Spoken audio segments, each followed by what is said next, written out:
Party Telangana ఏర్పాటైన తర్వాత హైదరాబాదు నగర నడిబొడ్డున వాళ్ళ హైదరాబాద్ నగర శాఖ అధ్యక్షుడు ఎవరు? ఆంధ్రాకు సంబంధించినటువంటి వ్యక్తి. హైదరాబాద్లో ఉన్న 4 శాసనసభలకు ఎన్నికైన సందర్భంలో 4 శాసనసభ్యులు ఎవరు? ఆంధ్రాకు సంబంధించినటువంటి వ్యక్తులు. అంటే అర్థమైంది, సంపూర్ణ రాజకీయ తెలంగాణ కూడా మనకు రాలే. మనకు తెలంగాణ వచ్చిన తెలంగాణలో ఇంకా ఏలుతున్నది, రాజ్యం ఏలుతున్నది, మనల్ని మోసం చేస్తున్నది అక్కడ నడిపిస్తున్నటువంటి మెదడు ఉన్నటువంటి, అంటే వాళ్ళ మెదడుతోనే ఇక్కడ పాలకులు నడుస్తున్నారని మనకు తెలుసు. నిన్న మొన్న ముఖ్యమంత్రి గారు ఒక దగ్గరికి పోయారు. సరే, ఇవి రాజకీయ విమర్శలు కాదు, నేను ఉన్నట్టుగా మాట్లాడుతూ ఉన్నా. ఒక జెండా, పచ్చ జెండా కనబడ్డది. కనబడంగానే తెలుగుదేశం గుర్తొచ్చింది. అరే ఇదేంది, కాంగ్రెస్ పార్టీలో ఏం నడుస్తున్నది? పాత కాంగ్రెస్ వాళ్ళకు పచ్చ కాంగ్రెస్ వాళ్ళకు మధ్యన గొడవ నడుస్తున్నది అనేది మనకు అర్థమైంది. తెలంగాణలో ఏం కావాలి? తెలంగాణలో ఆ వాసనే వద్దనుకున్నాం కదా, వాళ్ళకు వ్యతిరేకంగా కదా మనం కొట్లాడినాము. 100 మంది 1000 మంది విద్యార్థుల బలిదానం ఎవరి కోసం జరిగిందంటే ఈ తెలంగాణను దోసుకున్నటువంటి ఆంధ్ర దోపిడీదారులకు వ్యతిరేకంగానే కదా మనం కొట్లాడినాం. మరి ఇక్కడ వాళ్ళను పొగుడుతూ తెలంగాణ ముఖ్యమంత్రి గారు మాట్లాడడం అంటే ఈ తెలంగాణలో ఇంకా రాజకీయ స్వాతంత్రం రాలేదు అనేది మనకు స్పష్టంగా అర్థమవుతుందా లేదా మిత్రులారా? మీరు ఆలోచన చేయండి. ఇంకోటి, మన ఆలోచనల్ని, మన మెదళ్ళని తొలుస్తున్నటువంటి అంశం ఇంకొకటి కూడా ఉన్నది.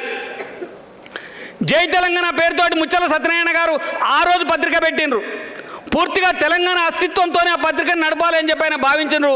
తర్వాత అనేక కారణాల వల్ల అది కొంత వెనుకబడిపోవచ్చు, దానికి అనేక రకాల కారణాలు ఉంటాయి, కానీ చిత్తశుద్ధి లోపం అయితే కాదు. కానీ ఇవాళ పత్రికలు చూస్తే, నిన్న మొన్న చూసిన ఒక పంచాయతీ, ఒకడు ఒక మంత్రికి అనుకూలంగా రాస్తే ఇంకోటి ఇంకో మంత్రికి వ్యతిరేకంగా వార్తలు రాసి తెలంగాణలో ఒక గందరగోళం లేపినటువంటి పరిస్థితిని మనం చూసినాం నిన్న మొన్ననే. అంటే తెలంగాణలో పత్రికాపరమైనటువంటి, ఆలోచనాపరమైనటువంటి పూర్తి స్వతంత్రం కూడా తెలంగాణ, సంపూర్ణ తెలంగాణ కూడా తెలంగాణలో రాలేదు. ఇప్పటికి కూడా ఆ రోజు ఓ రోరి తెలుగోడా తగదింకా అడ్డుగోడా అని చెప్పి తెలంగాణ ఉద్యమాన్ని కించపరుస్తూ, తెలంగాణ ఉద్యమానికి వ్యతిరేకంగా మాట్లాడినటువంటి మీడియా ఛానళ్ళు, పత్రికలే ఇవాళ కూడా తెలంగాణలో రాజ్యం ఏలుతున్నాయా లేదా మీరు ఒక్కసారి అర్థం చేసుకోవాలని చెప్పి మిమ్మల్ని కోరుతా ఉన్నా. ఇంకో మాట, ఇలా తెలంగాణ వచ్చిన తర్వాత ఎవరు బాగుపడ్డారు, ఏం బాగుపడ్డదంటే, నేను మీడియాలో ఉన్నా కాబట్టి నేను చెప్పదలుచుకున్నా. తెలంగాణ వచ్చిన తర్వాత మొట్టమొదటిసారిగా బాగుపడ్డది ఎవరంటే హైదరాబాద్ కేంద్రంగా నడుస్తున్నటువంటి ఆంధ్ర మీడియా, ఆంధ్ర టీవీ, ఆంధ్ర తెలుగు పత్రికలు మాత్రమే మొట్టమొదటి లబ్ధిదారులు లాభపడ్డది వాళ్ళే అనేటువంటి సందర్భంగా నేను మనవి చేయదలుచుకున్నా. ఎందుకు ఈ మాట చెప్తున్నానంటే అర్థం చేసుకోండి. దసరా పండుగ వస్తుంది, లేకపోతే ఇంకేదో ప్రభుత్వం ఒక యాడ్ ఇవ్వాల్సి వస్తుంది. గతంలో అయితే మొత్తం ఉమ్మడి ఆంధ్రప్రదేశ్కు ఒక పత్రికకు ఒకటే యాడ్ వచ్చేది, 1 కోటి రూపాయలే వచ్చేది. కానీ తెలంగాణ వచ్చినాక ఏం జరిగింది? ఆంధ్రప్రదేశ్ వాడు 1 కోటి రూపాయలు ఇస్తున్నాడు, తెలంగాణ వాడు 1 కోటి రూపాయలు ఇస్తున్నాడు. ఈ ఆంధ్ర పత్రికలకు, మన గొంతు నొక్కే పత్రికలకు తెలంగాణ వచ్చినాక డబల్ ధమాకా దొరికింది. వాళ్ళకు లాభం జరిగింది తప్ప తెలంగాణ ప్రజానీకానికి, తెలంగాణ జర్నలిస్టులకు లాభం జరగలే.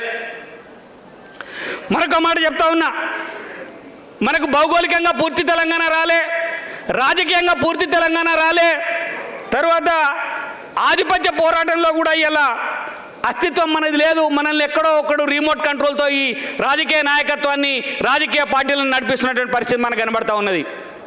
ఇవన్నీ గమనించండి. కాబట్టి తెలంగాణ రాకముందే తెలంగాణకు ఏం కావాలో ముచ్చల సత్యనారాయణ గారు నా ఇంటర్వ్యూలో నాకు చెప్పినటువంటి మాట సంపూర్ణ తెలంగాణ.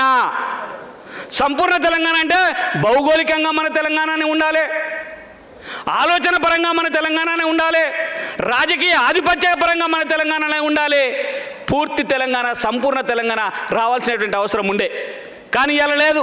కాంట్రాక్టర్లలో చూస్తే తెలంగాణ కాంట్రాక్టర్లు లేరు, పూర్తిగా ఆంధ్ర కాంట్రాక్టర్లు. హైదరాబాద్లో కాదు, గ్రామ పంచాయతీలలో మోరీలు కట్టేటోడు కూడా, సిమెంట్ రోడ్లు వచ్చేటోడు కూడా ఇలా ఆంధ్ర కాంట్రాక్టర్లే ఉన్నారు. మిషన్ భగీరథ పేరుతోటి ఆంధ్ర కాంట్రాక్టర్లు, 5 లక్షల కాంట్రాక్టర్ కూడా ఆంధ్ర కాంట్రాక్టర్లు వచ్చినటువంటి పరిస్థితి మీ అందరికీ తెలుసా లేదా అని నేను అడుగుతా ఉన్నా.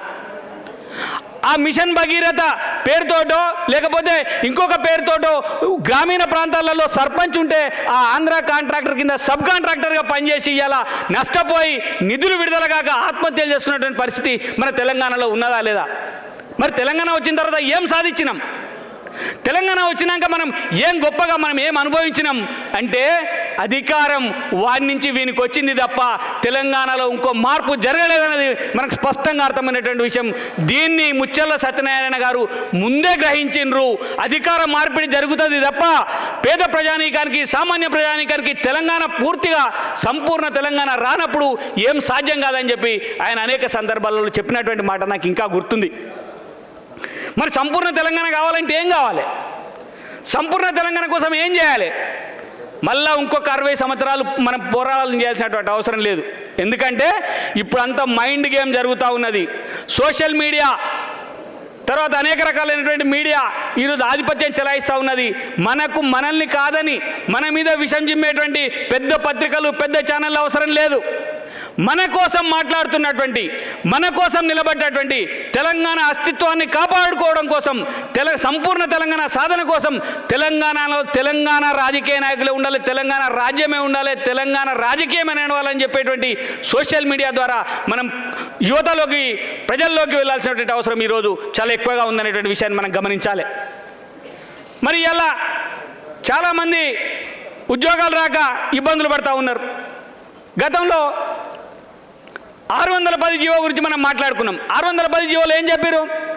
610 జీవోలో చెప్పింది ఏంటంటే అన్యాయంగా 610 నిబంధనలకు వ్యతిరేకంగా ఆంధ్రా నుంచి ఇక్కడికి వచ్చినటువంటి ఉద్యోగులు ఎవరైతే ఉన్నారో ఆ ఉద్యోగులు కుటుంబాలతో సహా కూడా తెలంగాణ నుంచి వెళ్ళిపోవాలి, ఆ ఖాళీలు అయ్యేటువంటి ఉద్యోగాలని తెలంగాణ వాళ్ళకి ఇవ్వాలి అని చెప్పి ఆ రోజు చెప్పినామా లేదా? మరి ఇవాళ ఏం జరుగుతూ ఉంది? తెలంగాణ విడిపోయింది, ఇక్కడ ఉన్నాడు ఇక్కడనే ఉన్నాడు, అక్కడ పోయినాడు అక్కడ పోయిండు, ఆ ఉద్యోగాలలో వాళ్ళే కంటిన్యూ అవుతూ ఉన్నారు. ఇక్కడ ఉన్నోనికి అన్ని రకాల సర్టిఫికేట్లు వచ్చినాయి. ఆ రోజు అక్రమంగా వచ్చి ఇక్కడ ఉన్నోళ్ళే ఇలా మన ఉద్యోగాలను ఈ రోజుకు తన్నుకపోతున్నటువంటి విషయాన్ని మీరు గమనిస్తున్నారా లేదా? యువకులారా, ఆలోచన చేయండి. మరి ఏం జరిగింది? రైతాంగానికి ఇబ్బంది కలుగుతూ ఉంది. ఉద్యోగాలు మనోళ్ళకి వస్తలేవు, కాంట్రాక్టర్లు మనోళ్ళకి వస్తలేవు. కనీసం రాజకీయంగా మనోళ్ళన్నా నిలబడుతున్నారంటే ఆ రాజకీయాలు కూడా మన చేతుల్లో లేకుండా పోతున్నాయి. ఎవడో ఎక్కడో రిమోట్ కంట్రోల్తో రాజకీయాలను నడిపిస్తూ తెలంగాణను శాసిస్తున్నటువంటి పరిస్థితి అలా మనకు కనబడతా ఉన్నది. ధిక్కార స్వరాలు అక్కడక్కడ వినబడతా ఉన్నాయి. సీట్ రాలేదనో, తన భూముల పరిష్కారం కాలేదనో, తనకు అన్యాయం జరిగిందనో చెప్పి ఒక ధిక్కార స్వరాలు వినబడుతుండొచ్చు. కానీ తెలంగాణ కోసమే, తెలంగాణ అస్తిత్వం కోసమే వినబడ్డటువంటి ఒకే ఒక ధిక్కార స్వరం, అది ముచ్చెర్ల సత్యనారాయణ గారు. అందుకనే ఈ పేరు అదే ధిక్కార స్వరం అనేటువంటి పేరు ఆయన కరెక్ట్గా సూట్ అయింది. ఇది చాలా అంటే ధిక్కార స్వరంగానే ముచ్చెర్ల సత్యనారాయణ గారు అంటే ఆయన రాజకీయాల్లోకి వచ్చినప్పటి నుంచి చనిపోయిన దాకా అదే మాట మీద నిలబడ్డటువంటి పరిస్థితి. నిన్ననే ఈ భూముల సమస్యల మీద తెలంగాణ జర్నలిస్ట్ యూనియన్ వైపు నుంచి ఒక రౌండ్ టేబుల్ సమావేశం పెట్టినాం. అసలు ధరణి వచ్చిన తర్వాత, భూభారతి వచ్చిన తర్వాత భూములు ఎవరైనా రైతుల దగ్గర ఉన్నాయా? లేవు. మన భూములు మన చేతులలో లేవు. మన భూములు మొత్తం కోల్పోయినాం. మన భూములు ఏడిపోయినా మళ్ళా ఆందోళన పెత్తందారి చేతుల్లోకి మన భూములు కూడా, పొలాలు కూడా వెళ్ళిపోతున్నటువంటి పరిస్థితి ఉంది. కాబట్టి ఇప్పుడు మనం మళ్ళొక్కసారి స్వతంత్ర సంపూర్ణ తెలంగాణ కోసం, సంపూర్ణ తెలంగాణ సాధన కోసం ఒక పోరాటానికి ముందుకు రావాల్సినటువంటి అవసరం ఉన్నది. ఈ సందర్భంగా ముచ్చెర్ల సత్యనారాయణ గారిని ఆదర్శంగా తీసుకొని ఆ పోరాటంలో ముందుకు పోవాలని చెప్పి మీ అందరికీ ఒకసారి తెలియజేస్తూ, ఈ అవకాశం ఇచ్చినటువంటి పృథ్వీరాజ్ అన్నకి, వేదికకు అందరికీ కూడా కృతజ్ఞతలు తెలియజేస్తూ ముగిస్తా ఉన్నాను. జై తెలంగాణ, భారత్ మాతాకి జై.